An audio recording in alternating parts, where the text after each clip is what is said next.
So today we're going to have a detailed look at the gas sector, but we're going to have a detailed look also at some of the projects. So many of us have, of course, familiar in depth or less depth with projects like TAPI, Turkmenistan, Afghanistan, Pakistan, India pipeline.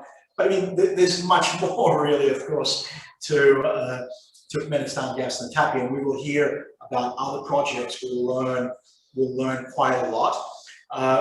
We're going to have two, I think, very interesting and very significant speakers joining us live from Ashgabat, of course, and I will introduce those distinguished colleagues shortly. But just before I introduce the host of our meeting here today, just wanted to say a couple of things. That first of all, we encourage you to keep your cameras on if you can.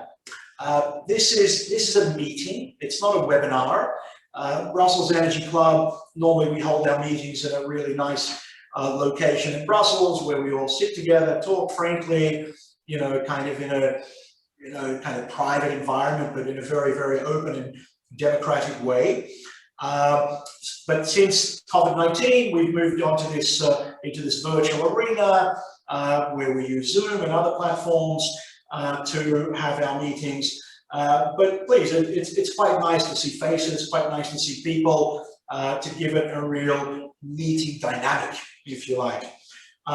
So, the first hour or so of this meeting, we're going to have a number of interventions, a number of presentations. The second hour probably will evolve into more of a dialogue session. It will be in a mixture of Russian and English language, but we have, interpretation provided, so no need to take any crash courses in the Russian language. But I think that will add some, flavor also to the meeting.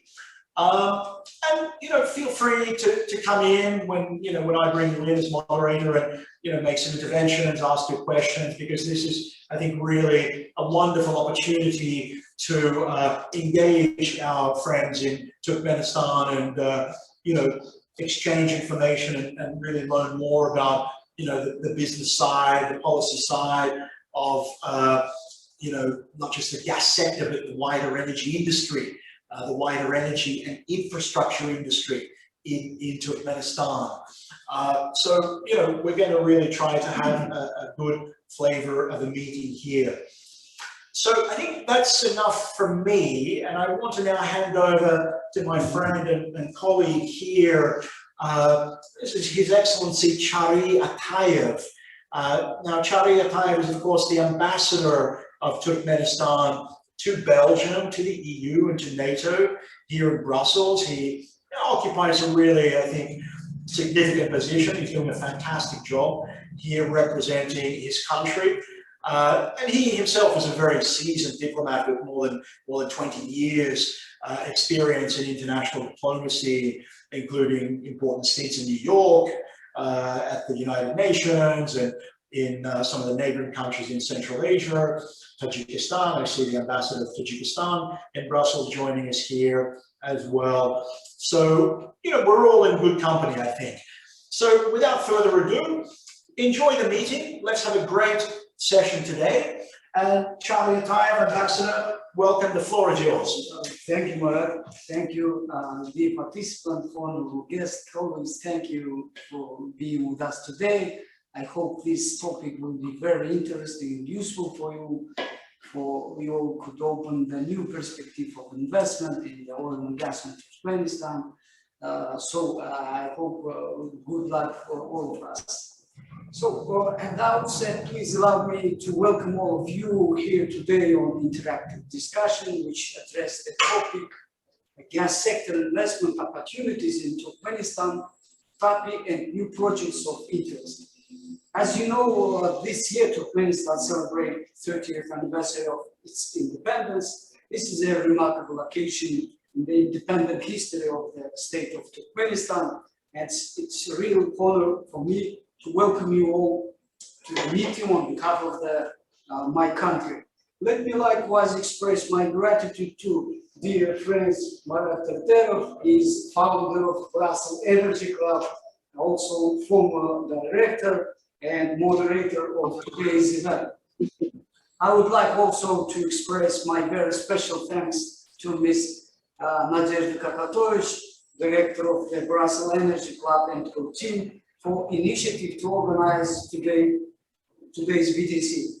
Today's event provides us with the excellent opportunity to inform participants about the latest regional and global development trends in the fuel and energy complex of Turkmenistan, its energy diplomacy, as well as major regional projects, including construction of the Tchary gas pipeline. Additionally, today's meeting will increase participants' understanding of potential investment opportunities in the wide range of industry, including chemical gas utilization, optimization of the oil and gas production from natural fields, and development of offshore blocks in the Turkmen sector of the Caspian Sea. We also draw your attention to digitalization, energy efficiency, and the renewables. That said, I would like to firmly emphasize that Turkmenistan fully recognizes and endorses EU-led efforts within the international community to promote sustainable energy economies. This is a fundamental importance to all of us. The multiple challenges posed to all of us by onset of climate change should not and cannot be ignored by any sound-minded persons. Today, as has been the case in the past, no country is an energy island. Energy economies and supply chains are increasingly integrated. If we are to rise to the challenges posed to us by climate change, then we need to work together towards the green energy solution, which we all strive to achieve. Turkmenistan welcomes the efforts of the European Union enshrined through the important documents such as Green Deal, new EU strategy to reduce methane emissions. We look forward to working with our European partners on a range of projects and technical assistance activities which will assist our country to decarbonize the energy sector, reduce methane emissions, introduce greater volume of renewable energy into energy balance, and help make our enterprises less intensive and more efficient in their energy consumption. In this context, I have to say that we are fully desired to continue dialogue on bilateral energy cooperation in such areas as investment, production, environmental friendly energy technologies, including digitalization, energy efficiency, renewables, and transport and trade of energy productions, as well as reduction of the methane emissions. Turkmenistan, like most of the world states, is party to the Paris Agreement on climate change and seek to build on its European partnership in order to advance its journey along with the energy transition.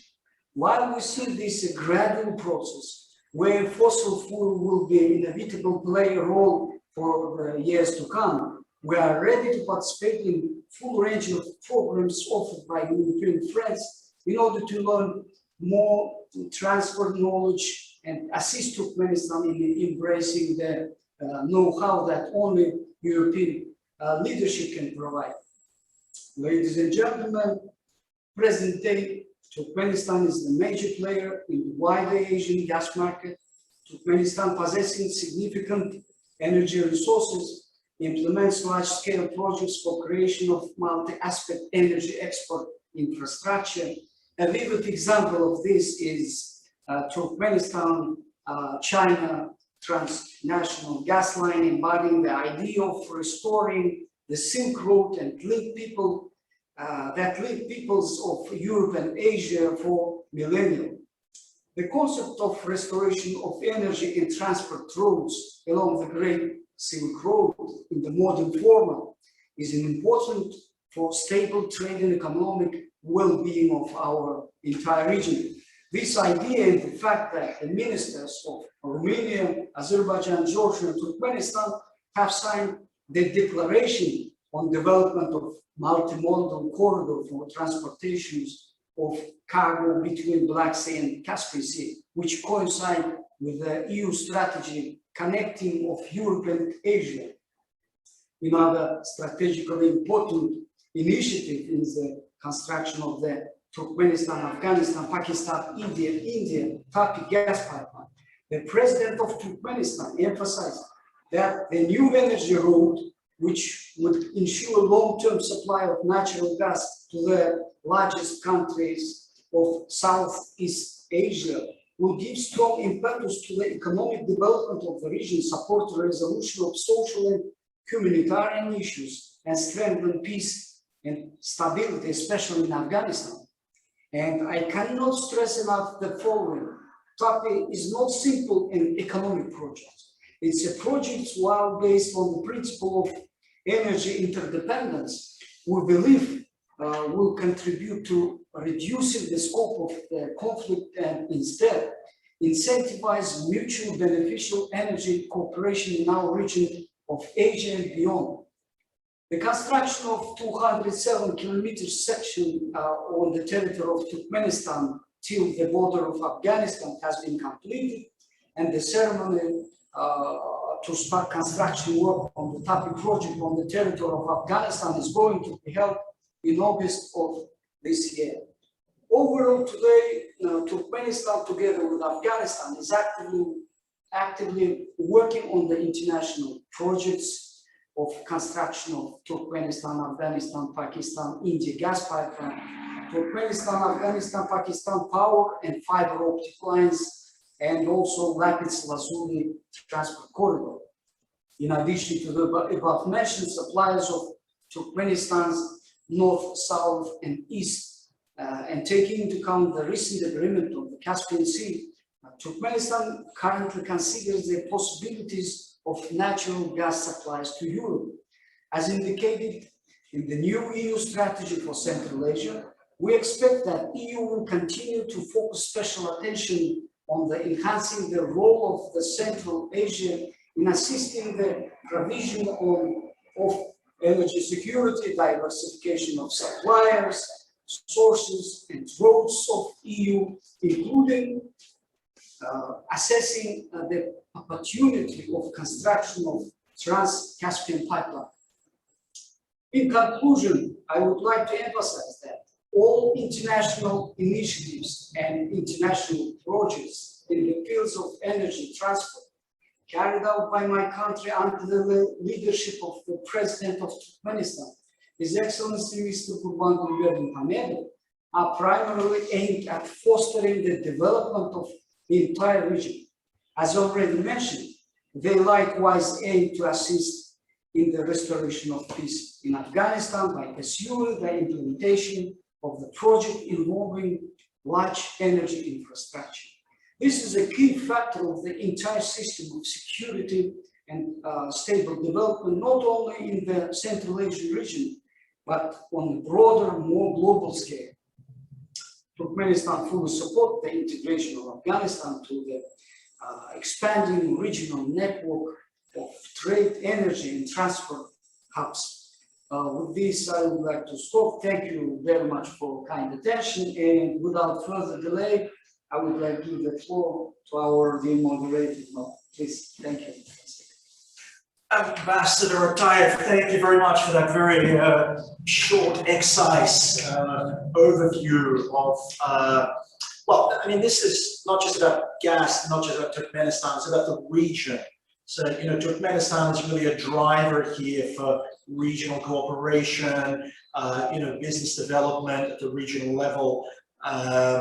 And I think you have summed up very nicely the regional picture, because we also have our colleagues from Afghanistan, Pakistan, you know, other regional partners coming into the discussion later on. But I think what I'd like to do right now is lead straight into our distinguished speakers and friends from Ashgabat, because I think we have a rare opportunity here in Brussels to hear it from really two of the leading, I think, experienced and specialized persons in the in the gas and hydrocarbon sort of sector in Turkmenistan. So I would now like to invite Mr.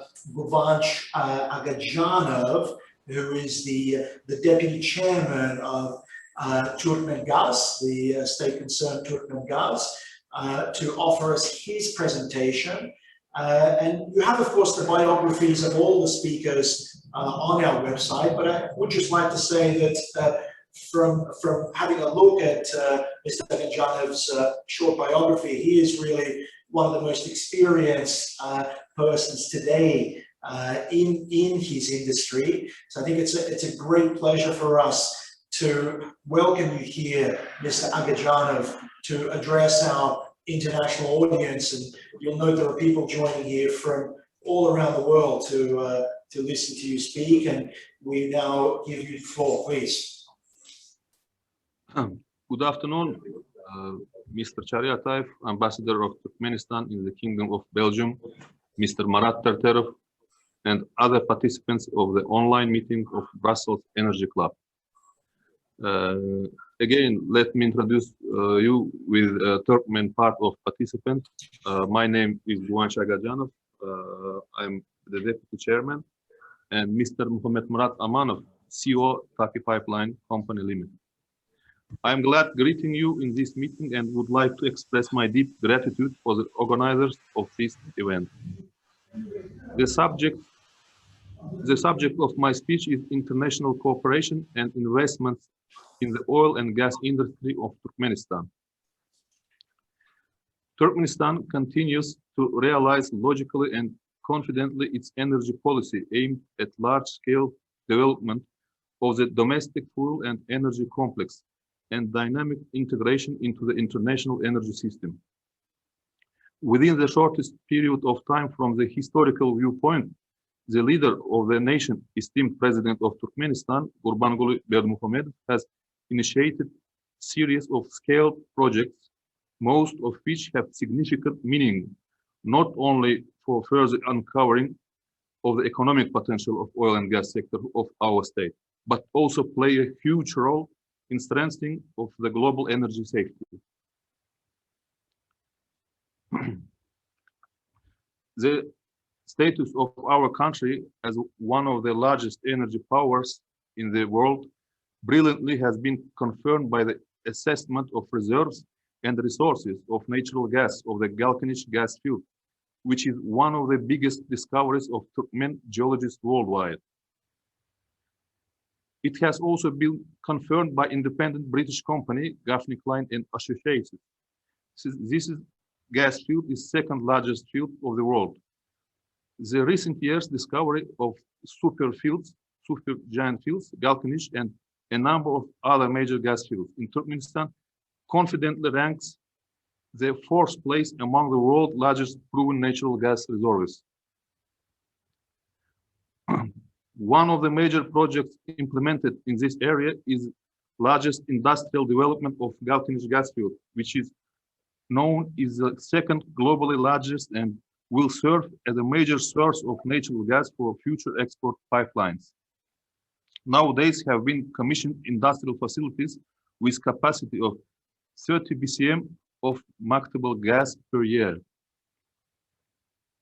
In the framework of the development of countries' gas transportation system and development of the new routes of transportation of Turkmen natural gas, in 2015 was completed and put into operation construction of the gas pipeline east-west with length of about 800 kilometers. It provides gas supply from the major fields of the eastern region of Turkmenistan to the Caspian Sea coast, and the gas extracted offshore of the Turkmen sector of the Caspian Sea to the east.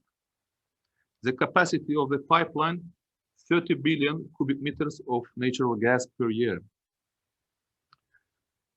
One of the implemented investment projects is Kianli plant for polymers. Kianli plant for polymers, located in the Balkan region, was commissioned in October 2018 and was built by consortium of companies LG, Hyundai, and Toyo. The total cost of the project is $3.5 billion, producing 386,000 tons of polyethylene and 81,000 tons of polypropylene per year.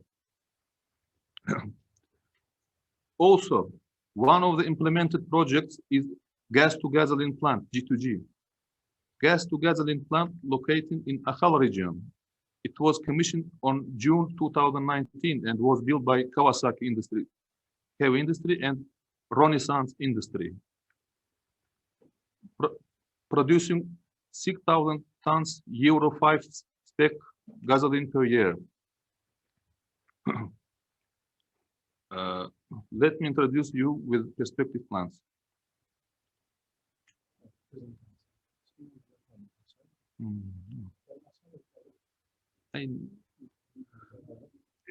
Economic strategy of Turkmenistan is aimed to turn country into an industrially development one with innovative economy in which production is high-tech and environmentally safe. Nowadays, state-concerned Turkmenistan is dynamically working on development and research of new trends in the gas chemistry. Due to this, Turkmenistan will significantly expand its position not only in the market of primary energy resources, such as natural gas and crude oil, but also will take a worse place in more lucrative market of expensive gas chemical products. Creation of gas processing industry is going to be one of the key factors for the further development of Turkmenistan's economy, improving its technological security, expansion, and diversification of hydrocarbon resources realization, stimulated development of all sectors of economy. This is a complex processing of hydrocarbon gases, ensuring the production of variety of advanced chemical products with high added value and high export potential, plastic, synthetic, large organic products, synthetic detergents, and other important chemicals. Besides, in the immediate future, it's planned to start several projects. It's such development of the part of Galkanish gas field with a capacity of 33 BCM per year, which will provide gas pipeline TAPI with natural gas. Second, construction of Turkmenistan, Afghanistan, Pakistan, India gas pipeline with a capacity of 33 BCM per year, which will going through Turkmenistan, Afghanistan, Pakistan, India. Gas chemical complex with capacity 200,000 tons of monoethylene glycol, 20,000 of diethylene glycol, and 280,000 tons of polypropylene per year, with location in Kianlı City, Balkan province. Number 4, gas chemical complex with capacity 6,000 tons of methyl-diethylnolamine, MDA, with location in Kianlı City, Balkan province. Number 5, gas chemical complex with capacity 32,000 tons polyvinyl acetate per year, with location in Yılanlı City, Dashavut province. Number 6, gas chemical complex with capacity 35,000 tons of styrene butadiene and 20,000 tons of polybutadiene rubber per year. And number 7, isobutan unit with capacity 6,000 tons per year in Avadantepe City, Akhal province. Key areas of cooperations. This is participation in the development of perspective blocks of the Turkmen sector of the Caspian Sea. It's planned to attract direct investment of foreign investors. The investment projects to increase oil recovery in the reservoirs. In these projects, direct investments by companies with a return on investments from the extract products is encouraged.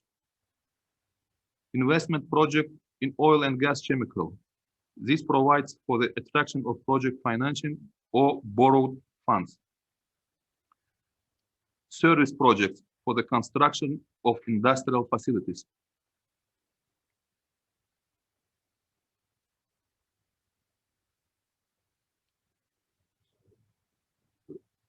Turkmenistan consistently implementing large-scale projects in the energy sector demonstrates in a highly responsible approach to international cooperation and undertakes to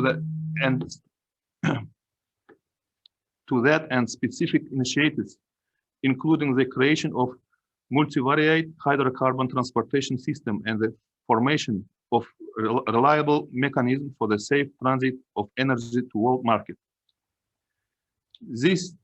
There is no doubt that the development of the enormous hydrocarbon resources in cooperation with leading foreign companies opens up limitless possibilities for the further development of our country. So, your attention is invited to the several types of mutually beneficial cooperation. On the basis of the production sharing contract offshore, within the frameworks of the existing law on hydrocarbon resources, petroleum law. Service contract for individual projects for mining, construction of oil, gas, and chemical industries. Creation of joint service companies for the maintenance and repair of the equipment such as gas turbines, compressor or pump equipment, or valves and others. In this context, Turkmenistan attaches great importance to the trade and economic cooperation with different countries. Taking this opportunity, we invite to the active participation in the projects of gas chemistry, development of the gas field, and the construction of TAPI transnational gas pipeline, with the involvement of the capital and technology for the realization of large-scale economic challenges facing us. And in this sense, the priority will be given to encourage foreign direct investment.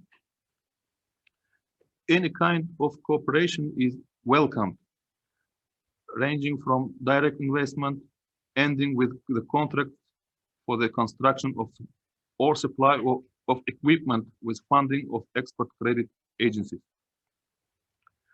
Our experiences of mutual cooperation with the foreign companies has shown and provide that in the course of realization of programs on updating, reconstruction, and modernization, our country demonstrates its capabilities not only in terms of attracting investments, but also in terms of the correct and full implementation of its obligation in due time. This is increase the rating of Turkmenistan, securing him the status of a reliable partner in the investment projects.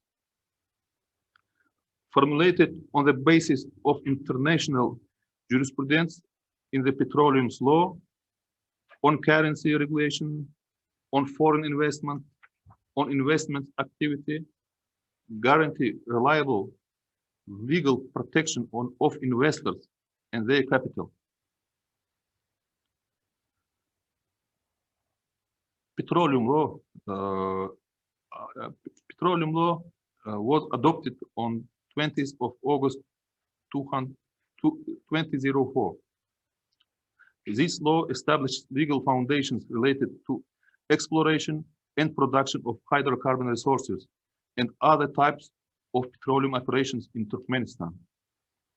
It aims at ensuring efficient use of hydrocarbon resources and preservation of natural wealth of Turkmenistan for future generations. Governs offshore and onshore petroleum operations. Hydrocarbons are the exclusive property of the state. Contracting policy, types, terms, lengths. Taxation and accounting procedure.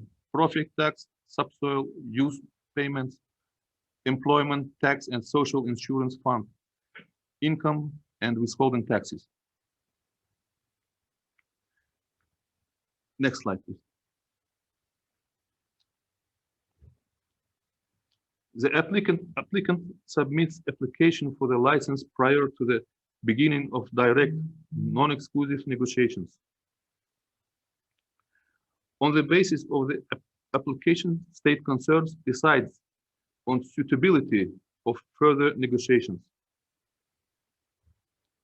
License, the legal instrument in the form of the legal act issued to the contractor operator, grants the right to carry out all or certain types of petroleum operations under provisions of petroleum law. Next slide. Petroleum law establishes the following types of license for petroleum operations: exploration license, production license, exploration and production license, combined license. Next slide. Types of agreements for petroleum operations under petroleum law. This is production sharing agreement, royalty and tax-based concession agreement, joint activity agreement, service with risk agreement. In conclusion, we would like to wish you all fruitful and successful work with the framework of this meeting. The oil and gas complex of Turkmenistan invites all interested parties to mutually beneficial cooperation in the implementation of projects planned for the near future. And now, let me share with you greatest achievements of the oil and gas industry of Turkmenistan that are the subject of our pride.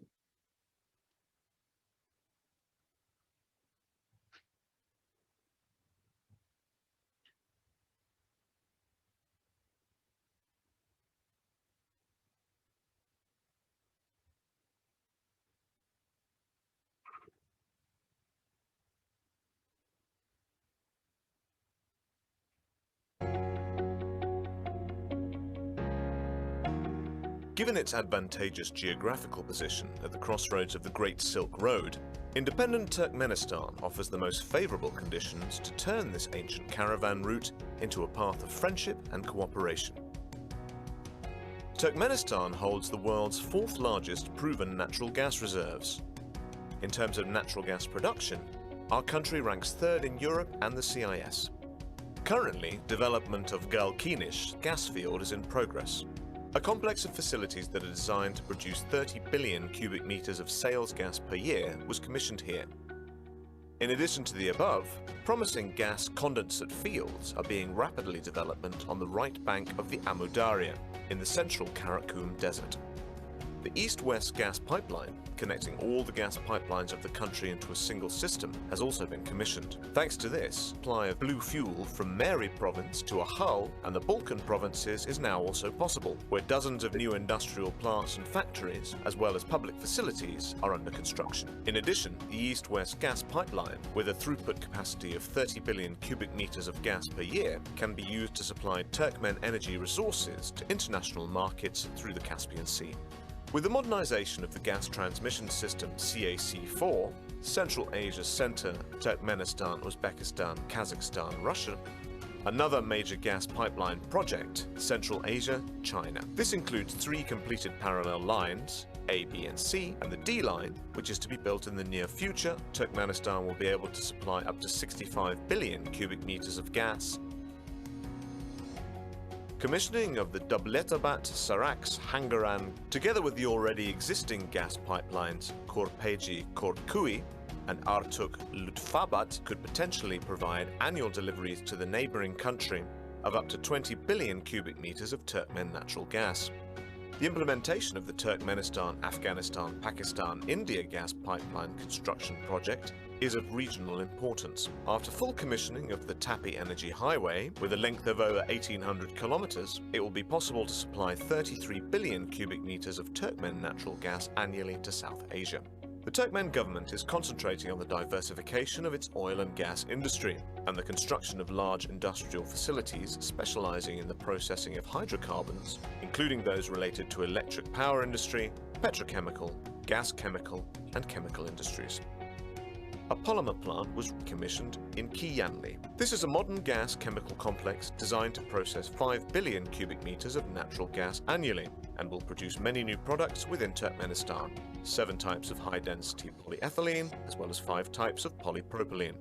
Currently, the flagship of the domestic petrochemical industry, is the Turkmenbashi complex of oil refineries. This complex is also implementing a number of major investment projects, which will increase the depth of hydrocarbon processing and, consequently, the volume of products which are in high demand in world markets. In the northwestern region of the country, the Garabagaz Karbamid plant was commissioned with a production capacity of 1,155,000 tons of urea fertilizers. The feedstock in this production process is natural gas. This new enterprise further increased the capacity of the gas chemical industry of Turkmenistan, which in turn has led to an increase in the industry's export potential. In the Akal region, a plant for the production of synthetic gasoline was commissioned. The enterprise, with the latest equipment, will annually process 1,782,000,000 cubic meters of natural gas and produce 600,000 tons of synthetic gasoline. Among the leading business partners of Turkmenistan are the largest companies and financial structures of Japan, the Republic of Korea, China, Malaysia, the United Arab Emirates, Russia, Italy, Austria, and many other countries. Today, the development of the transport and communication system also attracts special attention and plays an important role in strengthening international trade, economic, and cultural ties. In accordance with the program of the President of Turkmenistan on the socio-economic development of the country for 2019 to 2025, the diversification of the oil and gas industry will continue. High growth rates of the national economy, large-scale programs for the development of the industrial sector, and import substitution and strengthening of the export potential of the country open up further opportunities for increased development of mutually beneficial cooperation with foreign businesses, including in the field of investment, the introduction of innovative and digital technologies in the oil and gas industry, and the creation of modern industries, producing a wide range of products in demand in the world markets.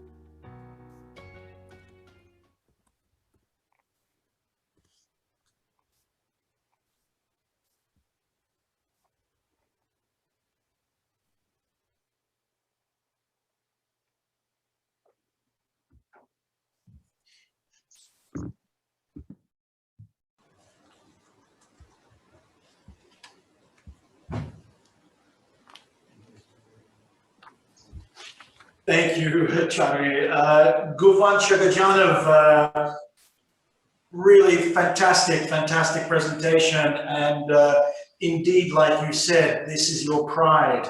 And just before we actually lead into our next speaker, I just want to say that what that final point was made, that we are open, Turkmenistan is open. I just wanted to say, I do really recommend people, you know, if you're in the hydrocarbons industry, if you're doing energy, if you're an investor, if you're doing finance, go visit Turkmenistan. It's an amazing country, and it's really a country which is moving somewhere with its industry, with its projects. We're learning about them now. So that's maybe my first message. And my second message is, Guvanch, your presentation had a lot of information about the laws and the securitization of foreign investment in Turkmenistan, which is of huge importance. Laws are complex, and the process of foreign investment is even more complex. But I do want to say that Turkmenistan is a member of the Energy Charter Treaty, the organization that I work for. I'm giving them a small promotion here. And this is really important because, foreign investments in Turkmenistan are protected under the Energy Charter Treaty. So I think this is very important to understand for our friends, doing finance investment that are out there, because the ECT, Turkmenistan is one of the founding members back in 1994 when it signed this treaty and then ratified. So this is really, I think, positive news for, and of course the country actually hosted the Energy Charter in 2017. There was a magnificent annual ministerial held in Ashgabat in November 2017. Full credit to the country for their organization. But now I'd like to lead straight into our second speaker, who's of course Muhammetmyrat Amanov. It's a great pleasure to welcome you now, sir, to our meeting. And you're going to tell us about the TAPI pipeline, which is really, it's a big project in Europe. We've been familiar over the last 10, 15 years with these projects like, Nabucco, which turned into TANAP and other big projects. But we have here in Europe less information about TAPI. We're really interested to learn more. And I think, looking at your biography, you're really well qualified to be the CEO of this project, due to your experience not only in Turkmengas, of which you were also deputy chairman, but the fact that you have overseen, more than 3,000 kilometers of gas pipeline construction, including the East-West line, which was highlighted in that magnificent video. So I think you're a man that we really look forward to hearing from. And I warmly welcome you and now give you the floor. Muhammetmyrat Amanov, please, the floor is yours. Thank you, Marat, for your kind words. Dear participants, excellencies, ladies and gentlemen, good afternoon. I'm glad and grateful for the opportunity to provide information about one of the flagship projects of the continent. His Excellency Ambassador Tchary Ataev already made a quick briefing about my topic, and I will go further in details. Many of you may already know about the TAPI pipeline, and today I will speak in more detail about this tremendous project that will deliver natural gas from Turkmenistan to Afghanistan, Pakistan, and India. Before getting into specific aspects of the project, I would like to start with the general information about TAPI project.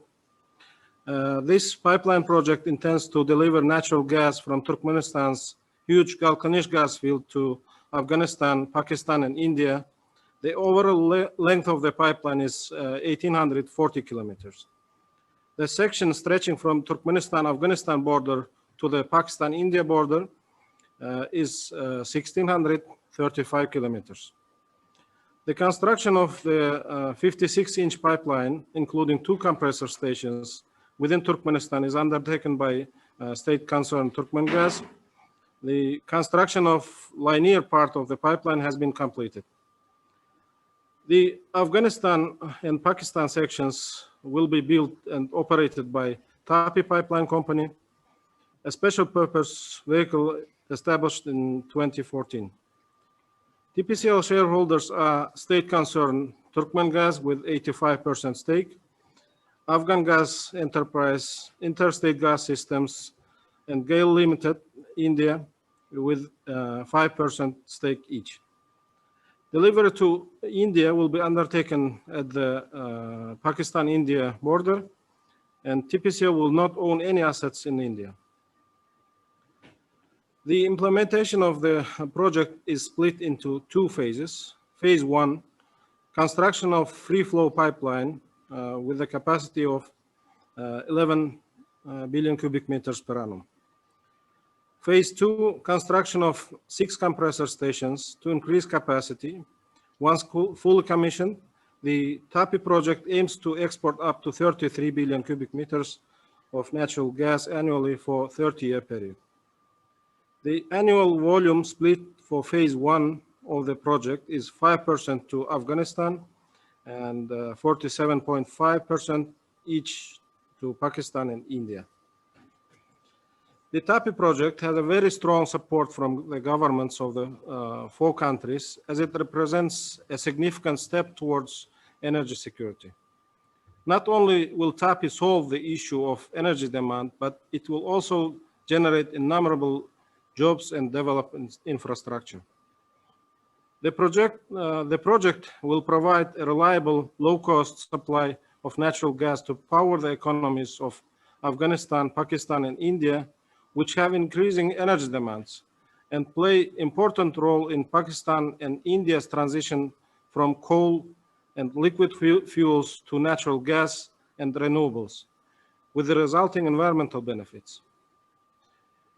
A high number of people die every year as a result of indoor pollution in Afghanistan, Pakistan, and India. More than 30% of population in Afghanistan lack access to clean cooking fuels, while more than 40% in both Pakistan and India lack clean cooking fuels. Switching to lower carbon emissions by using natural gas can save thousands of lives annually. TAPI also will increase the regional cooperation between the participating countries, which will promote security and political stability in the region. Afghanistan and Pakistan will also receive economic benefits through transit fees. The global COVID pandemic affected operations of companies and financial institutions throughout the world. TPCL is not an exception and has been facing some delays and challenges due to this pandemic. In 2013, the governments of Turkmenistan, Afghanistan, Pakistan, and India nominated the state-owned gas companies, Turkmengas, Afghan Gas Enterprise, Interstate Gas Systems, and GAIL, respectively, to promote and invest in the TAPI pipeline project. In November 2014, TAPI Pipeline Company was incorporated to implement the TAPI project. And subsequently, Turkmengas was elected as a consortium leader of the TAPI project. The information about TPCL shareholders can be seen on this slide. I think I will not repeat this slide verbally. Let's move forward to the next slide, please. Let us take a closer look at the TAPI pipeline route. The length of the Turkmenistan section is approximately 207 kilometers, as mentioned by His Excellency Ambassador. The length of the Afghanistan and Pakistan sections is 1,635 kilometers. Currently, all detailed route surveys in Afghanistan and Pakistan were completed in the fourth quarter of 2019. To avoid densely populated and valuable agricultural area in Afghanistan, separate 86 kilometers reroute surveys, including geotechnical and ESIA surveys, were conducted and finalized in March 2020. The construction of the pipeline will be split into two phases. Phase one includes 56-inch pipeline, 1 meter below the ground surface, 7 offtake stations, 2 scrapper stations, 68 block valve stations, 3 metering stations, and 2 compressor stations in Turkmenistan will pressurize the gas, and it will reach India with reduced flow. The tentative schedule is 36 months. Offtake volume is, as mentioned before, 11 BCM.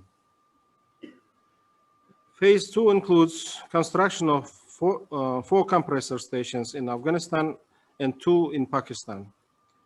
Pipeline diameter will remain 56-inch, design pressure 100 bar. More than 1.5 BCM of gas per year deviated from main gas flow for the functioning of the compressors. Its tentative schedule 42 months and offtake volumes approximately 30 BCM. Next slide, please. We have a world-class team of advisors with extensive experience in complex transnational pipeline and infrastructure projects. Portland Financial Advisor, ILF from Germany, FEED and PMC for route survey, Allen and Overy, British Legal Counsel, Clifford Chance, also from UK, and this is Landers Legal Counsel, Willis Towers Watson Insurance Advisor and Placement Agent, Wood and Bilfinger Project Management Consultant. G4S, our Security Advisor, Jacobs, TPCL's Environmental Consultant, and Gas Strategies, Lenders Market Consultant. E&Y, our Tax Advisor, We also intend to appoint lender's environmental consultant shortly. The next 3 slides, 7, 8, and 9, reflects extensive progress that we achieved. Most of the key agreements, such as intergovernmental agreement, gas pipeline framework agreement, gas sales and purchase agreements, etc., have been signed. We have also completed front-end engineering and design, including all required surveys. Approximately 1,500 field engineers have been involved in 5 different types of works, including demining, environmental and social impact assessment report, geotechnical survey, LiDAR, etc. The environmental and social impact assessment has been completed, and environmental permits issued by both the government of Afghanistan and the government of Pakistan in 2019. The ESIA report is currently under review by Asian Development Bank. We will also focus on updating front-end engineering and design with support of Wood Group and Bilfinger Tebodin, our appointed project manager for the construction phase, based on the advice and the recommendations in terms of static and dynamic security requirements, in line with the best industry practice received from the project security advisor. FEED update also contemplates another best and final offer round for EPC tenders, expected to be launched once the market recovers. TPCL has completed the preparation of comprehensive security plans and security protocols for both Afghanistan and Pakistan sections. The security concept was signed by TPCL and the government of Afghanistan on April 15 this year.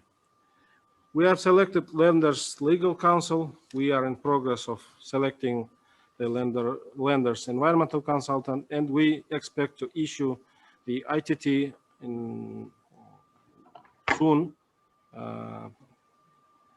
Scope of work and the shortlist have been signed off by prospective project lenders. Next slide, please. Phase 1, EPC contract structures features 2 separate EPC contracts covering Afghanistan and Pakistan. TPCL will procure line pipe for the project from manufacturers and separate logistics contracts to transport line pipe to Afghanistan and Pakistan with logistics service providers. These contracts will be novated to EPC contractors. Due to Asian Development Bank's increase of financing to 1.1 billion USD, TPCL will reissue a tender, the EPC for Afghanistan in nearest future, in accordance with ADB procurement policies.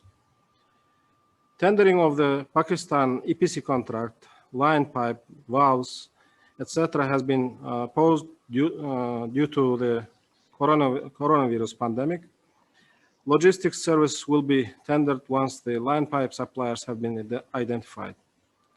Decision-making in award of contracts must take financing availability into account.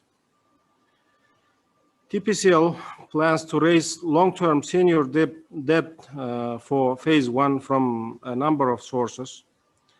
Majority of debt coverage will be facilitated by export credit agencies and multilateral development banks such as Asian Development Bank, ISAC, the insurance arm of Islamic Development Bank.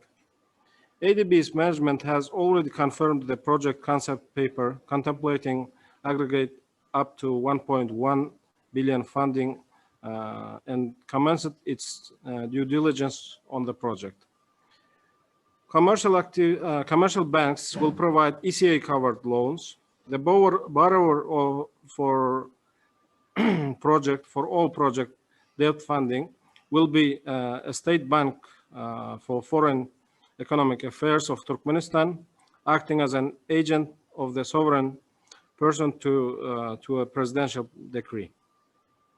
Loan proceeds will be on lent to TPCL through Turkmengas. TVB is the borrowing entity used for previous ECA financings in Turkmenistan.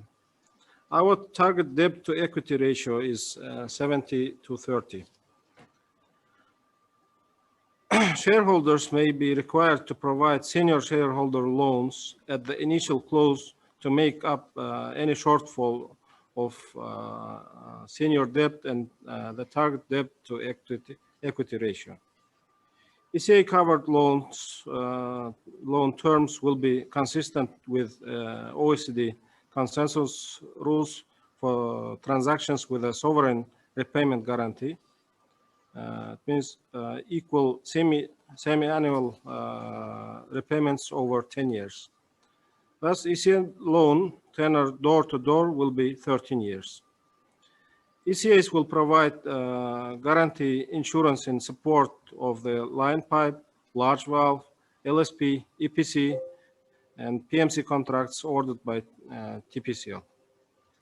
Remaining phase 1 funding, including cost overruns, if any, will be provided in the form of equity from TPCL shareholders. So most ECA provide 95% political and commercial cover. Commercial bank country risk appetite for 5%. Turkmenistan residual risk is infinite. ECAs, namely Euler Hermes, are open to allowing partial cash collateralization of residual risk of up to 5% in the event of shortfall in country risk capacity. A project teaser was sent to banks in October 2018. Roadshows were held for commercial banks in London and Frankfurt in November 2019. This slide shows the commercial banks that submitted letter confirming their interest in the project. The commercial banking market has sufficient liquidity for the funding of the TAPI project. However, currently there is a need for another round of talks to evaluate the appetite of the banks and the ECAs in the light of the consequences of the global COVID-19 crisis and their intention to fund fossil fuel projects. Pipeline security will be provided by private security firms in conjunction with the security services and armed forces of the host nations. G4S has been appointed as the project security consultant. A security threat assessment has been completed and security plans for both the Afghanistan and Pakistan sections have been developed. EPC contractors for the project will have experience from operations in other high-risk areas incorporated, such as Afghanistan, Iraq, Yemen, and other countries. The security concept, standard military doctrine, detect, deter, deny, and defend personal and property, was approved and signed with the government of Afghanistan on April 15, 2021. Personal transportation security envisages security of all personal movements from camp to worksite. Worksite security is a two-ring concept. The outer 1 kilometer ring will be covered by the national forces, and the inner worksite will be covered by private security. Based on the following security plans, TPCL and host governments are developing standard operating procedures for construction and operation periods. Structural physical security measures, security plan for the performance of project works, movement of personnel, equipment, and materials, and HJ security protocol. TPCL will undertake early works, the Herat offtake strategy, ahead of full phase 1 FID, in order to demonstrate all aspects of the project. The scope of work includes acquisition of land, right-of-way preparation, construction of one main construction and 2 fly camps along the pipeline route. Review and upgrade of the existing infrastructure, performance of detailed engineering, main marshalling yard at Turkmenistan-Afghanistan border, line pipe procurement, transportation, laying and commissioning of the pipeline to the first offtake point at Herat city. The cost estimation is around 600 million USD, including contingency. Funding will be through proceeds of senior shareholder loan to be repaid at financial close for the phase 1 debt equity funding. Schedule for this portion of the pipeline is 30 months, overlaps with the construction of the wider TAPI pipeline project, once notice to proceed issued by TPCL.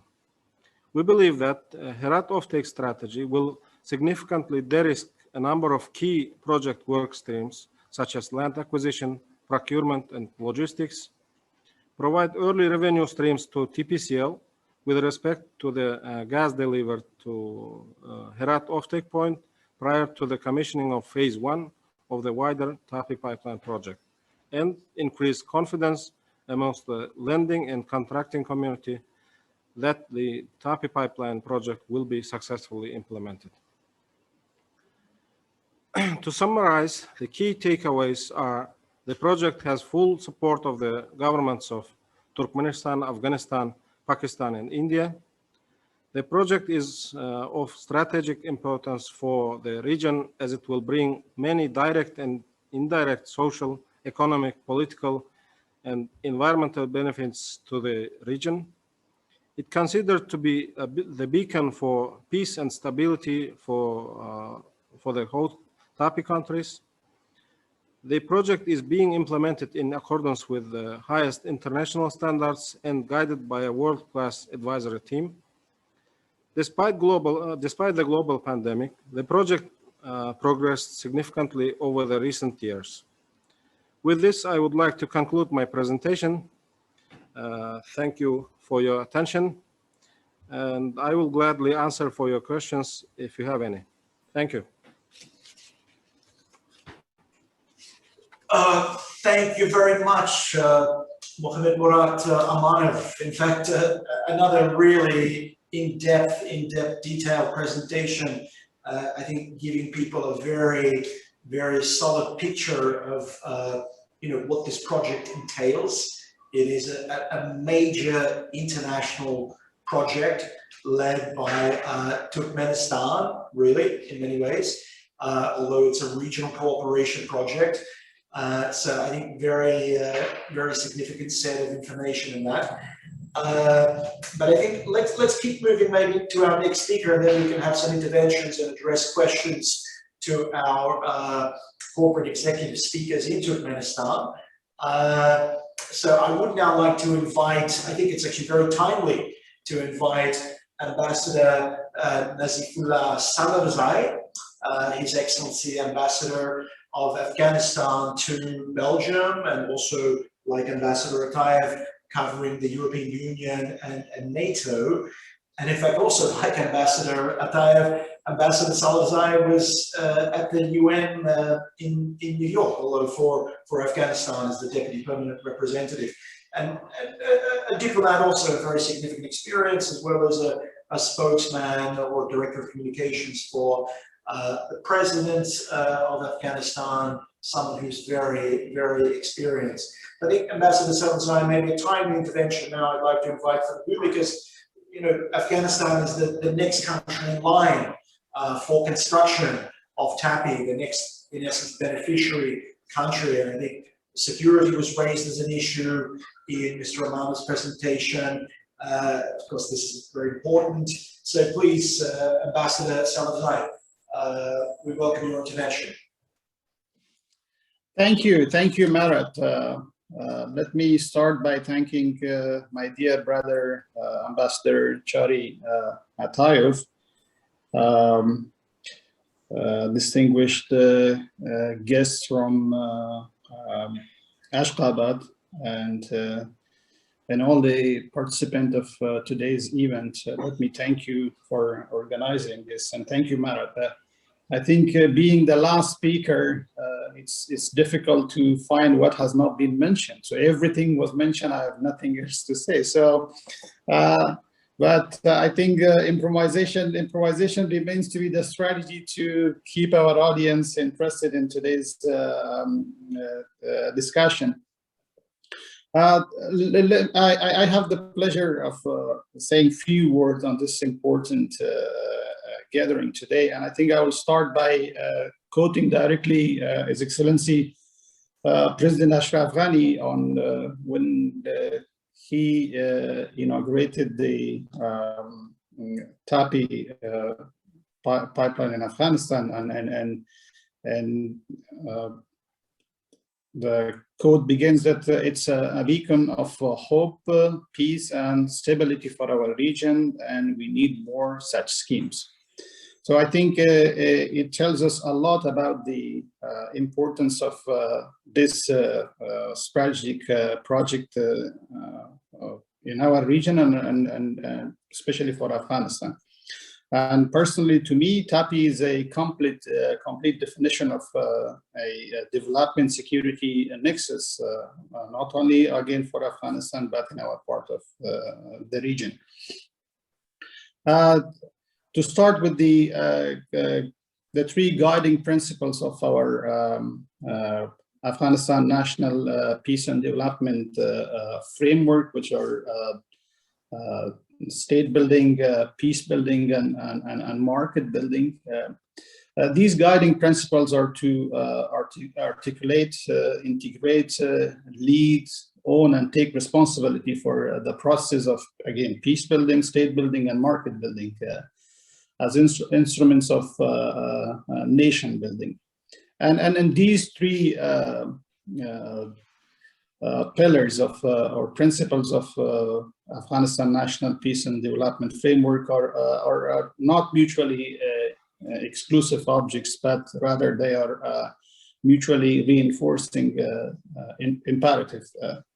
So within these three guiding principles, I think regional connectivity is an important component, and I think what we will do is to transform the emerging consensus on regional connectivity as the key to regional and global integration into focus programs of international cooperation through investment in infrastructure, systemic development of supply and value chain, and policies, regulations, systems, and processes that would transfer Afghanistan into an Asian roundabout and a hub of trade, transit, and investment. Talking about the Afghanistan being an Asian roundabout and a hub of trade, I think the recent crisis during the pandemic, by diversifying our value chain, I think we managed to avoid a food crisis for a country like Afghanistan during this pandemic. With these projects, you cannot, you will always be short of words to describe the importance of these projects, such as TAPI for a country like Afghanistan. But we do have some common challenges and opportunities in our region, and I think if we could address those challenges collectively, no doubt that the existing opportunity in the region will change the destiny of the people for the generations to come.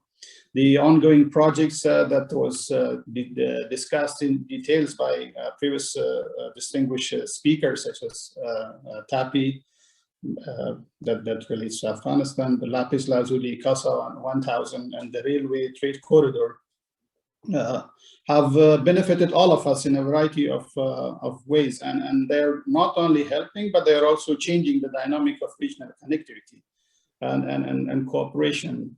for an Afghanistan that's prosperous, peaceful, and connected with the rest of the region. And then regional connectivity helps each of our countries to achieve our regional goals, and we need to work on mechanisms to reduce the cost and time of transportation of goods between Afghanistan, Central Asia, and South Asia. And Turkmenistan's investment to extend its railway to vital connecting points in Herat and Faryab has made supply chains more reliable and extended our connectivity deeper into Central Asia. Today, Afghanistan is able to meet its mainly its need for wheat and flour by reliable supply chains from Uzbekistan and Kazakhstan. The increasing need for gas supplies, again, emphasized and explained by previous speakers in South Asia, as I highlighted the importance of TAPI gas pipeline more than ever. TAPI pipeline would not only provide a viable alternative to excessive use of coal in Pakistan and India, but it's also considered as one of the best short-term solutions to reducing greenhouse gas emissions and empowering energy security in South and Central Asia. It will also create undoubtedly job opportunities for thousands of people in the countries related with this project. And the success of TAPI pipeline and other regional projects are directly intertwined with the stability of Afghanistan and the region. If we can achieve lasting peace in Afghanistan, the advantages for all of us will be far-reaching and long-lasting.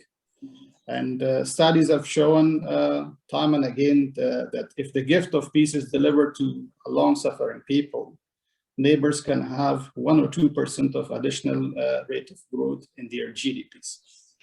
Peace and stability in Afghanistan will explore great economic opportunities for our region, ensure regional stability, promote energy security, strengthen the fight against terrorism and drug trafficking, and enhance prosperity in Central Asia and beyond. Hence, to explore further economic opportunities and ensure prosperity in our region, we need to build consensus and work together to realize a peaceful Afghanistan and bring peace to Afghanistan. Let me thank you again, and I will be open to any questions if there are.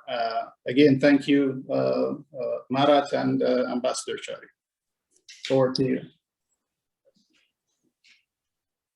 Ambassador Salarzai, thank you very much for that short, concise intervention, and I think a very useful one, because it really, I mean, the world is changing. Not only are we meeting in a virtual context on Zoom, as opposed to our beautiful venue in Brussels physically, but it's really, this type of project happening. It's not just about business and investment, but it's really about, countries like Turkmenistan, brokering peace and facilitating regional cooperation in the region. And I think the world is changing in the sense that we're used to, the United States of America, the Great Britons, the Frances, my country, Australia, leading these missions.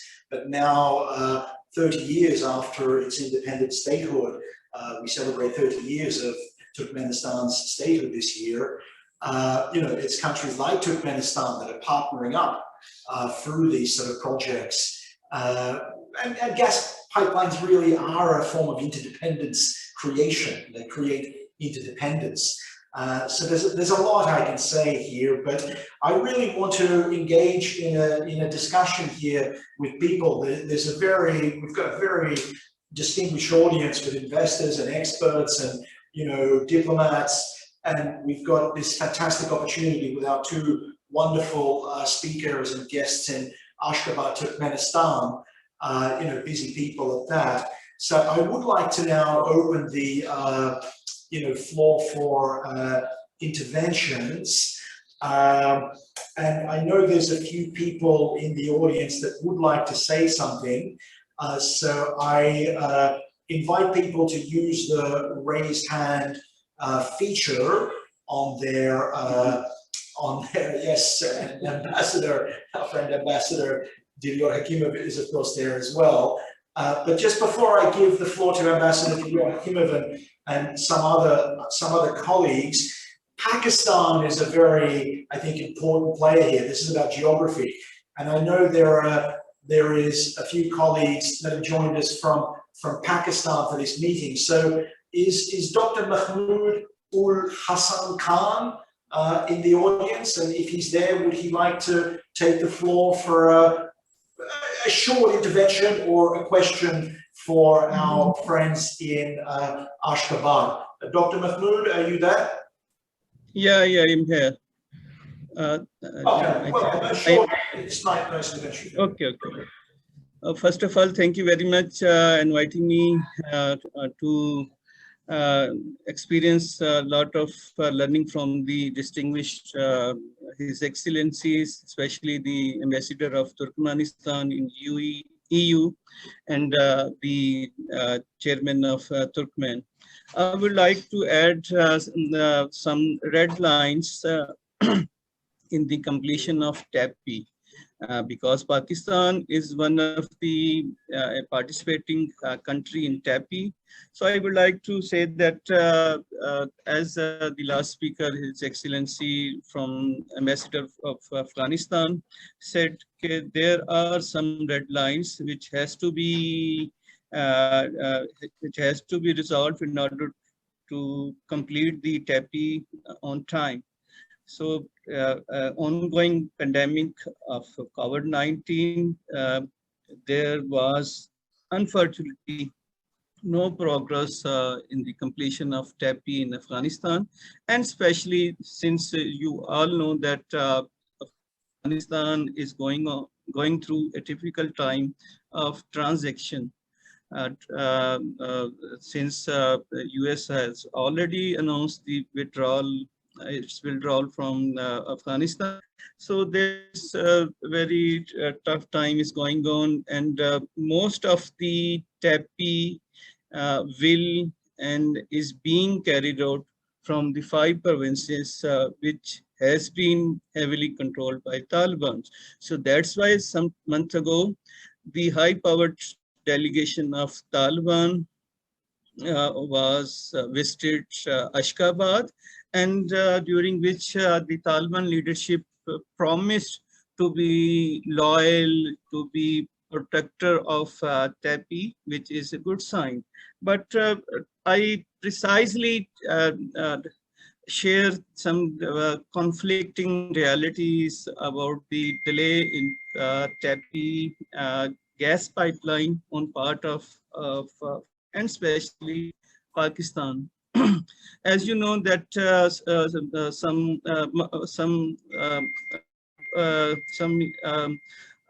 one year ago, China has also showed its keen interest to be part of TAPI because there was some rumors that India may quit from TAPI. So that's why Chinese willingness treated as a strategic asset for the completion of TAPI.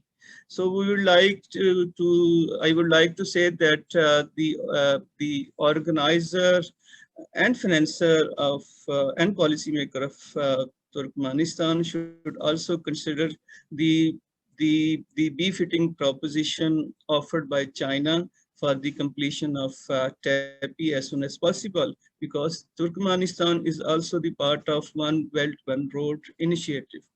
Moreover, unfortunately, because of the blockbuster success of CPEC in Pakistan energy requirement deficit has been materialized or successfully reduced.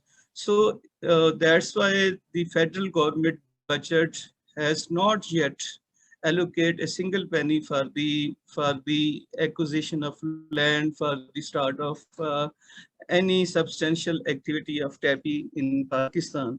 So these are my serious concerns, and my only suggestion is that there is seems to be an issue of marketing or rebranding, a brand issue associated with TAPI, which should be and must be resolved as soon as possible, especially in the corridor of Pakistan. Policymakers, so that policymaker and government of Pakistan should understand that TAPI is for all the region, and especially for the massive industrialization in Pakistan. Thank you. Dr. Mahmood, thank you for that view from the Pakistani perspective. Now, there's a number of interventions coming up, so we will certainly address all of them. And again, I invite you to direct questions to our Turkmen colleagues in Ashgabat, possibly rather than just make interventions. It might be a more interesting dialogue. Now, I see Dinior Hakimov, the ambassador of Uzbekistan to Belgium, European Union, NATO. Dinior, Ambassador Hakimov, the floor is yours, please. Thank you. Very good afternoon, everybody. And it's my sincere congratulations to Brussels Energy Club, but more importantly to our dear brothers, Ambassador Tchary and Ambassador Nazif. It's difficult to imagine any more actual topic to discuss those days. We know how the situation is developing in Central Asia, around Afghanistan. And I believe this concept of TAPI is very important for the region. And when I'm speaking about the region, it's really going beyond just 5 Central Asian states that we are used to identify. And the region now includes also Afghanistan. You know, with new regional policies of President of Uzbekistan, Shavkat Mirziyoyev, the whole climate in the region became different. And just to support this statement, I would like to bring your attention that Minister of Foreign Affairs, for example, of Uzbekistan, Minister Kamilov, these days in Turkmenistan, in Ashgabat, he was received by His Excellency President of Turkmenistan, Muhammetmyrat, and during the conversation, many areas of mutual cooperation were covered. But again, the energy sector is one of the most promising and potentially binding for the regional states was identified. Again, just to support the idea how the regional ties are important, Turkmenistan is 5th exporting state for Uzbekistan of its goods and products. For January, April, this latest statistics, it counts for more than $240 million US. I'm just reading the latest brief line. Again, when it comes to Afghanistan, Afghanistan is among the 10 biggest importing countries of Uzbek goods and products, and high-level Afghan delegation led by the chief of administration of Afghan President Shakir Kargar, staying with huge delegation in Uzbekistan these days.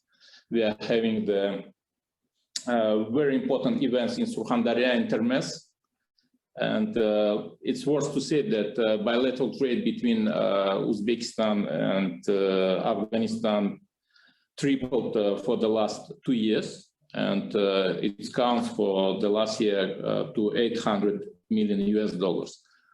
When it comes again to the topic of today's discussion, the energy sector is one of the most needed, I believe, development projects in Central Asia. It's not only about Afghanistan, and Ambassador Nazif mentioned a few initiatives, including the CASA 1000, Lapis Lazuris, and many others. But I would urge and would like, in the spirit of this regional cooperation, my question to our dear friends and colleagues in Ashgabat to share your presentation,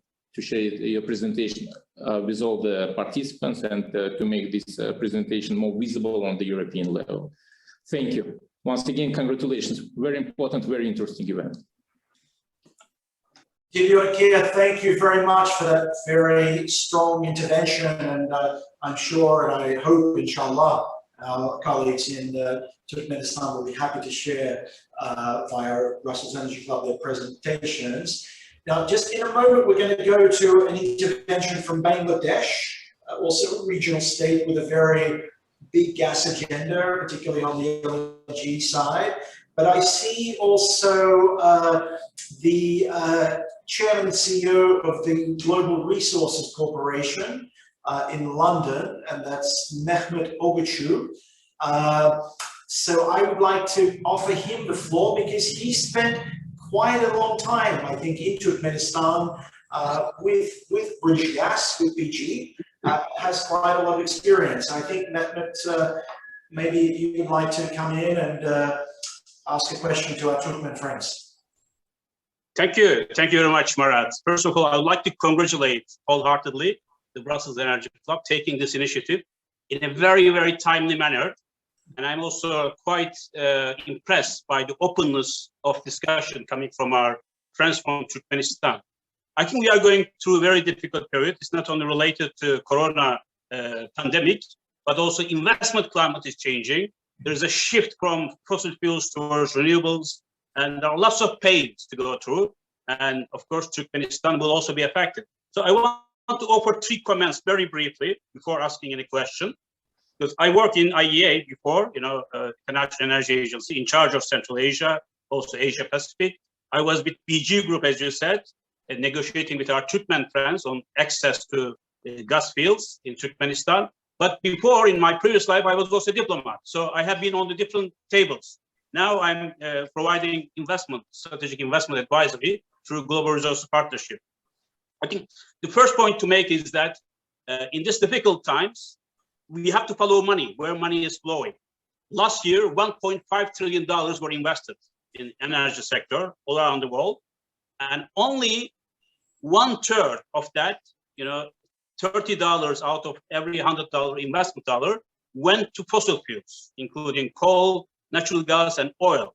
So we are going to go through difficult times to attract investment funds into fossil fuels, including natural gas. Although we know how important natural gas as a backup, as a solid backstage fuel as well. So 300 years of reserves we have.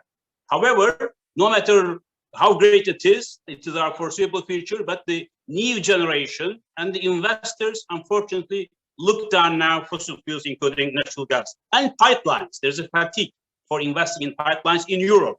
Perhaps the same may not be said for Asia, but we have to bear in this mind. So there's less appetite for natural gas.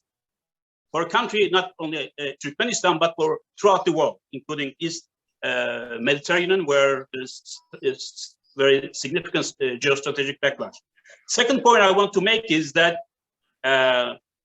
investors are different now. It's not the Chevrons, ExxonMobils, CNPC, Gazprom, Shell, BP. The companies are changing. They are becoming energy companies, focusing more and more on strategic intelligence, artificial intelligence technologies, digitalization, finance, transportation. So you don't have only an oil and gas company. So you have to observe that there is a transformation in how energy companies are working, and there are so many destinations for investments. Therefore, because in the past we experienced this in Turkmenistan, although it's a very investor-friendly country, but there were serious regulatory difficulties, transparency, accountability. Now, while investors are looking after their own interest, high rate of returns, stability, and what you have, and whereas countries, of course, resource countries, are looking for their own interests as well. So I think in this particular time, we have to find ways of how to approximate 2 different divergent interests. I think more burden lies with host countries right now, namely Turkmenistan in this regard. TAPI project, we work a lot on that in European countries in the West in general. It was called a pipe dream because it's been ages. We've been talking about it, but it hasn't come to fruition. Now, with this lack of funding, this is transition to greener fuels, whether there is going to be a future for TAPI, I think we have to do a realistic assessment. There has to be, I agree with that. But, you know, the photovoltaic, solar power, wind power, geothermal will be competitors in this regard. I did a work for Asia Development Bank preparing their 2030 strategy, where one of the focus was how Central Asian and South Asian countries could work together, not only for pipelines, but smart grids, sharing, experiencing, and energy efficiency and regional integration. Therefore, I think we should stop talking about the old notions. We have been talking about it for decades now, and recognize that energy scene globally change. It will change for Central Asia and South Asia. It will change for Turkmenistan. So the solution is to prepare and respond effectively and quickly in this regard. So I wonder whether our friends from the establishment of Turkmenistan Energy are really prepared for that. And if they need any, of course, assistance and further guidance and collaboration, of course, international organizations, clubs like yours and ours, will be more than happy to share best practices. But Turkmenistan has gone a very long way from the 1980s and 90s. Now working, as we listen from the distinguished speakers, you are working with first-class, world-class companies, consultancy agencies, and groups like yours. Therefore, I think we are in a new age. There is a new power shift. There's a new phenomenon in terms of greener growth, climate change, and what we have. So we all have to be prepared in this regard. I think it's good to hear what Turkmenistan are up to. Thank you, Marat.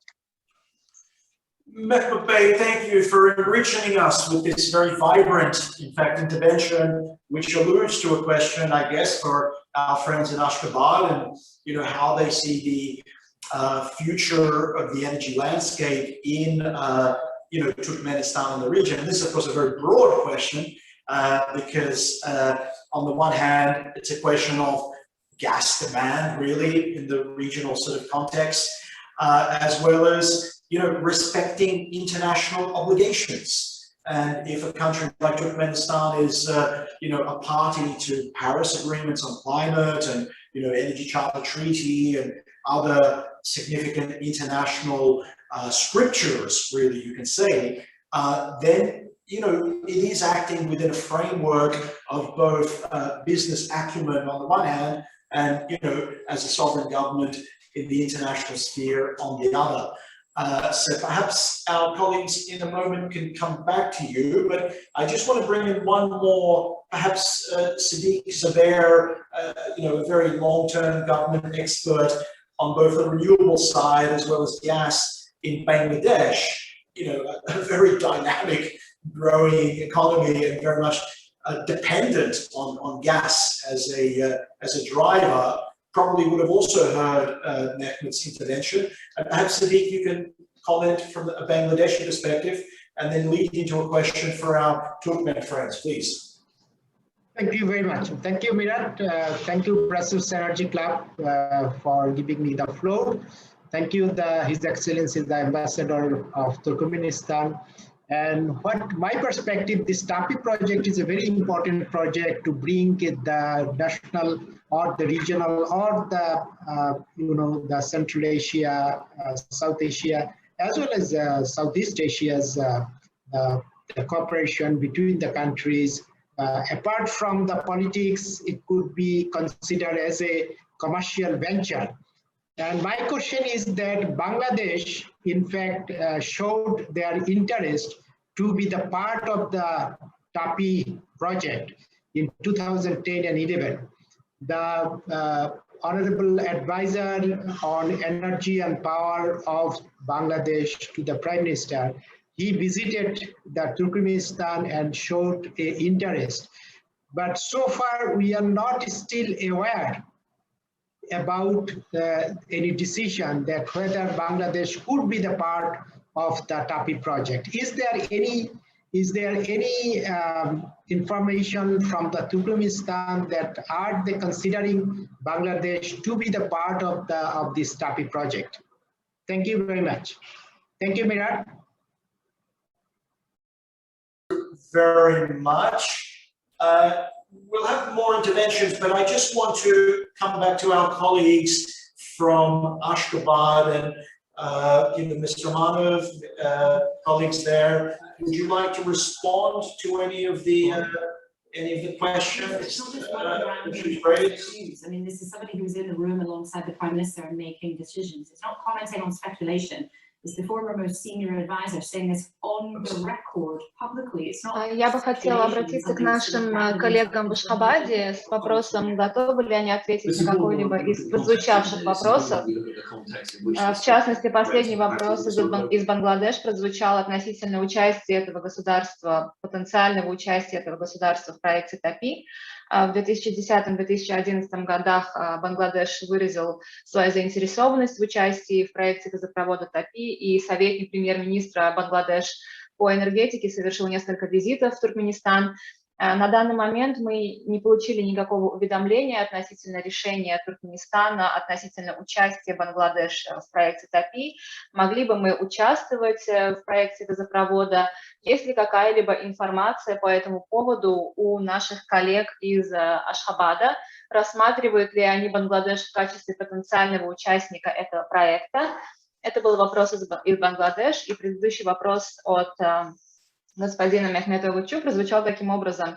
Каково видение руководства Туркменистана будущего проектов, которые основываются на ископаемом горючем, учитывая тот факт, что в настоящее время весь мир разворачивается в сторону возобновляемых источников энергии, отходит от традиционных источников топлива, в частности, 30 из каждых $100 инвестиций в энергетические проекты, всего $30 отводилось на проекты, в которых были задействованы уголь, газ и нефть. Достаточно тяжело будет привлечь финансирование в такие проекты. Я бы хотела узнать, есть ли у вас какое-либо видение развития ситуации, потому что мы понимаем, что эти времена сейчас трудны не только в плане пандемии коронавируса, но и в плане привлечения инвестиций. Вот эти два вопроса прозвучали от участников встречи.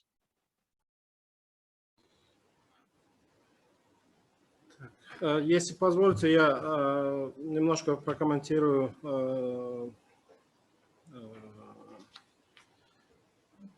по вопросу, начну с ответов на даже не вопросы, а комментарий от доктора Мехмуда из Пакистана. Насчет отсутствия прогресса в прошлом году и потенциальном риске для проекта на территории Афганистана я бы хотел немножко прокомментировать. В прошлом году, естественно, не такой обычный год был для всех нас, и половину всего года мы не могли даже передвигаться и встречаться лично, но вместе с тем мы продолжали обсуждение и с нашими афганскими, и с пакистанскими коллегами относительно соглашений, которые нам предстоит еще подписать в ближайшем будущем. Это соглашение принимающей стороны, соглашение с правительством принимающей стороны, соглашение по транспорту газа, также соглашение по отводу земель и так далее. Мы вели данные переговоры, естественно, в таком же формате онлайн, и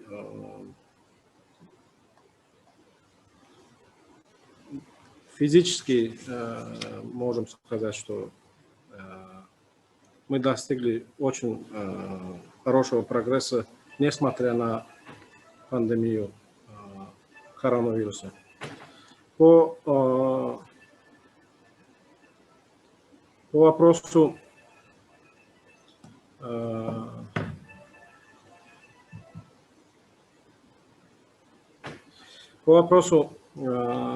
безопасности на территории Афганистана мы уже в течение 30 лет осуществляем проекты на территории Афганистана. И имеется несколько инфраструктурных проектов, которые явно показывают, что они успешны и никаких проблем с безопасностью не имеют. Допустим, по электроэнергии, по экспорту электроэнергии Туркменистан успешно осуществляет проекты, и они работают.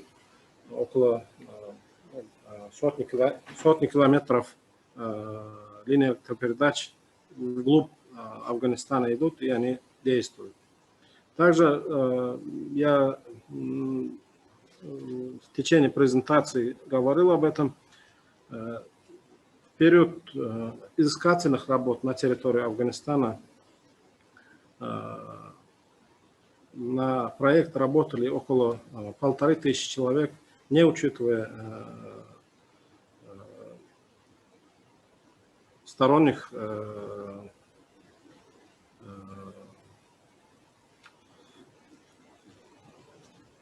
таких как безопасность и так далее. И мы не сталкивались ни с какими проблемами относительно их безопасности, и они были успешно завершены. Относительно вопросов по возобновляемым источникам, перехода на возобновляемые источники энергии и отхода от ископаемого топлива. Тут, естественно, под руководством уважаемого президента Туркменистана серьезные шаги и сейчас тоже осуществляются. Вот господин Agajanov на своем речи говорил о проекте «Gas to Gasoline», который был осуществлен недавно, и он успешно работает, который производит бензин из природного газа. И выбросы в атмосферу,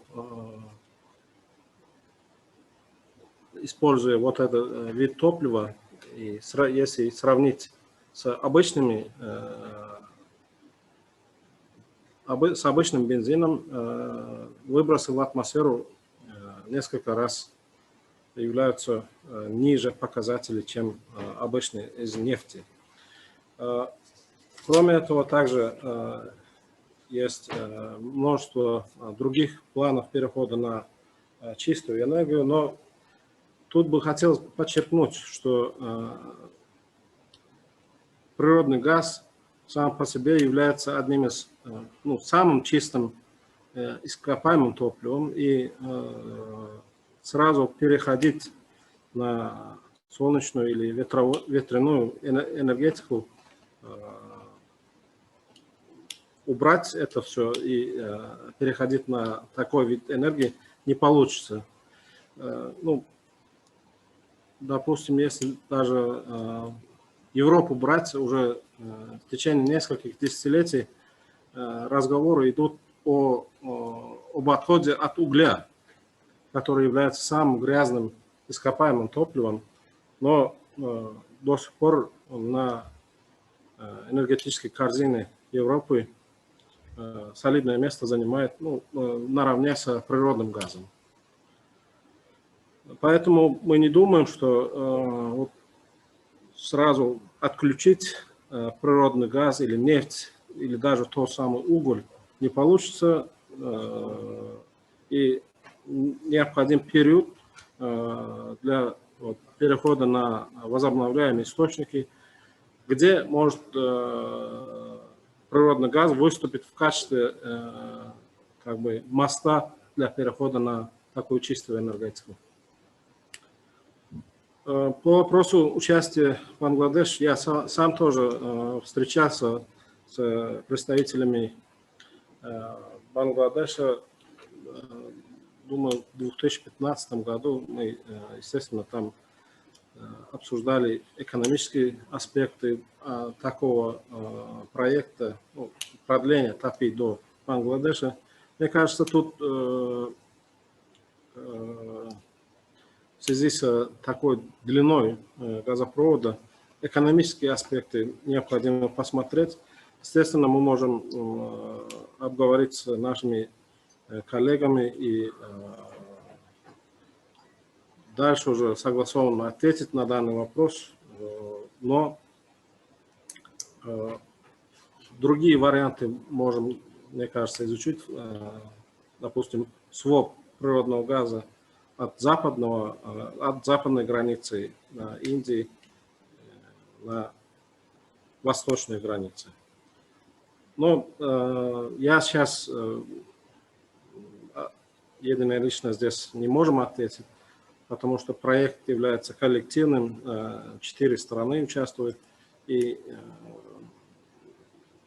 один участник данного проекта не сможет, думаю, напрямую ответить.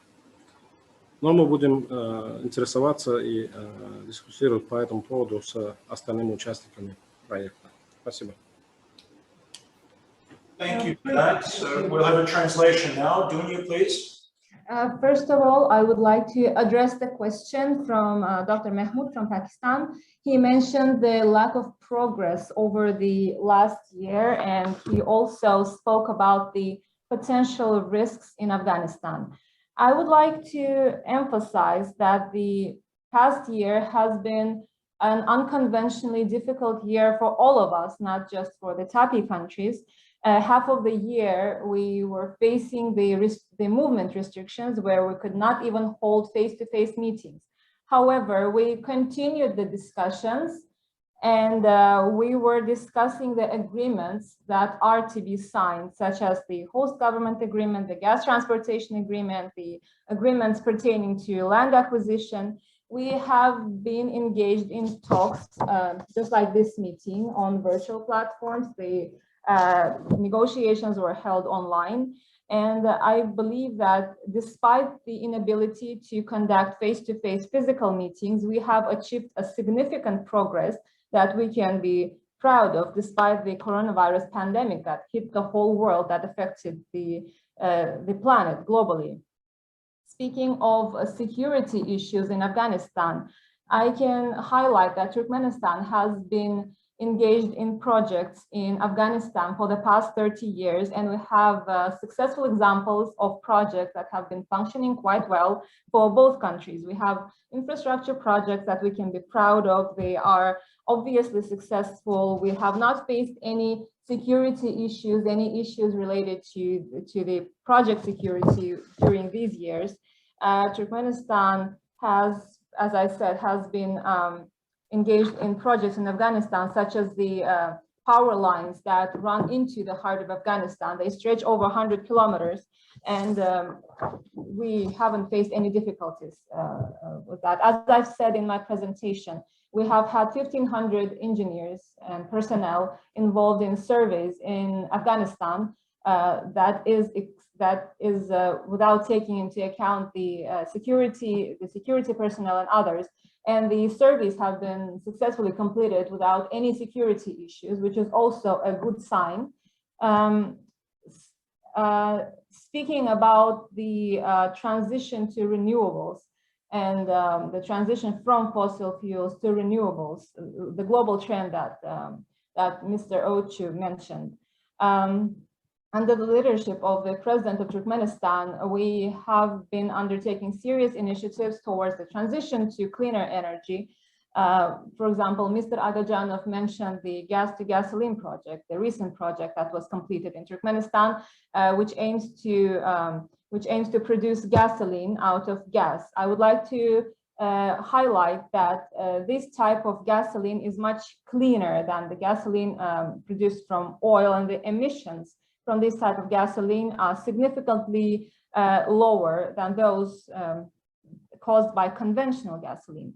Of course, the transition to clean energy is an important factor, but gas is the cleanest fossil fuels if we talk about fossil fuels, and it is impossible to just jump from fossil fuels to clean energy.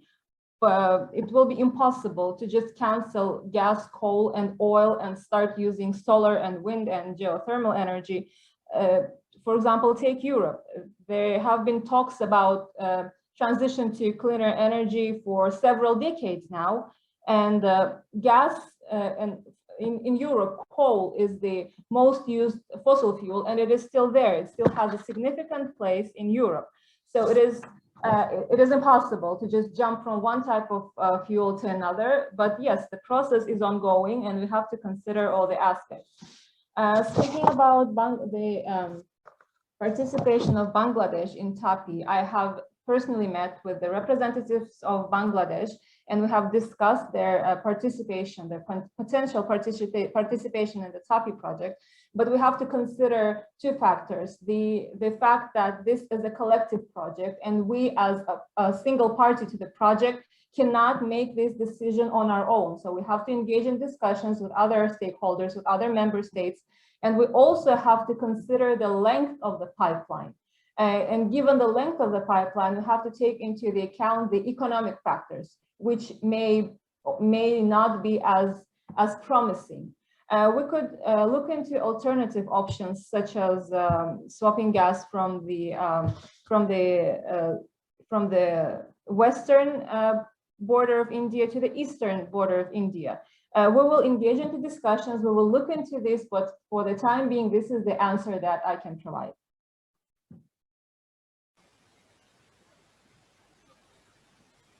Dunya, thank you very much for that really concise presentation. Concise translation of the responses to the questions. Now, извиняюсь, Марат, можно будет добавить, да? Пожалуйста, конечно, добавьте, пожалуйста, и Дуня потом ответит. So we'll have another response from Turkmenistan in Russian and then translation, please. Вот буквально вчера произошла знаменательная дата у нас, туркменистанцев, у ашхабадцев, 140 лет нашему городу, нашей столице Ашхабада. Очень широко праздновали данное событие. Также в этот день состоялся видеоконференция «Круглый стол» на тему добывающей отрасли как двигатель устойчивого развития. На данном круглом столе принимал участие наш уважаемый президент, а также руководство Организации Объединенных Наций, господин Гутерриш. На данном мероприятии глава государства также упомянул, что Туркменистан неуклонно следует вот этому Парижскому соглашению, которое было подписано, и следует выполнению всех принятых обязательств. Также было озвучено то, что в Туркменистане очень отводится огромная роль природоохранным мероприятиям. В частности, в наше законодательство тоже были внесены изменения, расширены были списки мероприятий, которые должны быть претворены. В том числе также на данном мероприятии говорилось о том, что о снижении выбросов углекислого газа уже в 2030 году оно очень существенно должно снизиться. Далее глава государства отметил, что в нашей стране широко внедряются адаптационные меры по восстановлению лесов и улучшению землепользования для смягчения климатических воздействий. В рамках общенациональной программы озеленения «Зеленый пояс» созданы обширные лесные полосы вокруг городов с использованием прогрессивных водосберегающих методов полива. Эта работа рассчитана на долгосрочную перспективу, и она будет вестись целенаправленно и максимально эффективно. В данном контексте глава государства подтверждает твердую приверженность объединению и укреплению международных усилий перед лицом нынешних серьезных экологических угроз наша страна предлагает ряд конкретных и неотложных шагов. В частности, видится целесообразным приступить к разработке стратегии ООН, нацеленной на осуществление мер по развитию низкоуглеродной энергетики. Второе предложение – это создание под эгидой ООН международной дорожной карты по развитию водорода в качестве одного из приоритетных направлений в энергетике.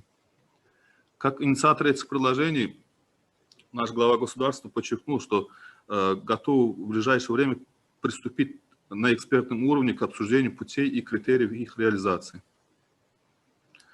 Вот это вот в дополнение к тому, что вот мой коллега сказал, вот я хотел добавить. Спасибо. I would like to also contribute from my side. Yesterday, we as the citizens of Turkmenistan celebrated the 140-year anniversary of Ashgabat. This was widely celebrated, and the celebrations coincided with the video conference, a roundtable that was attended by His Excellency President of Turkmenistan and Secretary General of the United Nations, Mr. Antonio Guterres. The participants particularly discussed the Paris Agreement, and the Turkmenistan side emphasized that it honors all its obligations under the said agreement. And in Turkmenistan, we attach great importance and great significance to the environmental measures. We have amended our legislation respectively. We are committed to reduce the carbon emissions, and this was also discussed at the roundtable. By 2030, the carbon emissions globally should be reduced significantly. The President of Turkmenistan highlighted that in Turkmenistan, we are known for our adaptive measures to prevent the climate change. For example, we are committed to creating a green environment, a green belt around our cities and settlements, and this is a national program which, with the use of advanced technology, and it is highly efficient, and we are committed to developing it further. We are strongly committed to our international obligations, and we as a country believe that the international community should unite its efforts and take concrete steps and concrete measures to combat climate change. His Excellency, the President of Turkmenistan, voiced the several initiatives that Turkmenistan would like to put forward, such as developing the UN strategy on the development of low carbon energy, and the initiative on considering hydrogen as a possible energy source. And in this regard, we would like to propose the development of a roadmap under the UN aegis to consider hydrogen. The President of Turkmenistan, as the initiator of these programs and roadmaps, called for the soonest expert level meeting to discuss these initiatives, and this shows how committed Turkmenistan is to cleaner energy and to the environmental protection, and how Turkmenistan is committed to its international obligations in this regard. Wow, all I can say is wow. That's one solid response, and I really would like to thank not just our Turkmen and of course Turk women in this sense, Dunya doing an amazing job of the translation, but to Mehmet Ovacu, because he really stimulated this type of dialogue, which elicited such a wonderful response. So